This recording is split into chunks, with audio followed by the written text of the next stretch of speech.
বাংলাদেশের মানুষ আসলে কান্না করছে।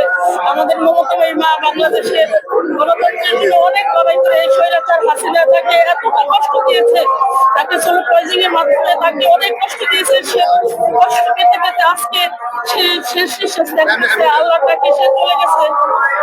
আমরা তার বিরোধী আত্মার মাত্রা কামনা করি এবং তার পরিবার আমাদের লিডার জনাব তারেক রহমান, আল্লাহ তাকে ধৈর্য ধরার প্রতিটি, সে আজ বাবা হারা, মা হারা, ভাই হারা, ছোট ভাই কপিকে হারিয়েছে।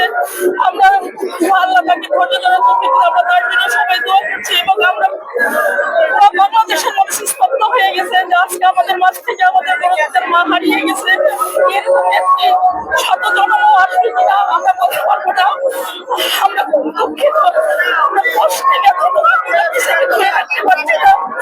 আমরা কোথায় যাবো, কার কাছে বলবো? আমরা এই রাজপথ আমরা সবসময় ধরে রাখছি। আপনারা তারেক জিয়ার পাশে থাকবেন কিনা? আমরা অবশ্যই সারা বাংলাদেশের মানুষ আমরা তারেক জিয়ার পাশে আছি, থাকবো, সবসময় থাকবো ইনশাল্লাহ।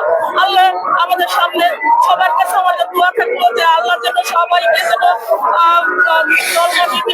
ধানের শীষে ভোট দেওয়ার জন্য আমাদের দলের তারেক রহমানকে জয়যুক্ত করে ধানের শীষকে জিতিয়ে দিক এবং আমাদের মা আল্লাহটাকে যে চলে গেছে সে যেন শান্তি পাবে এবং সে যেন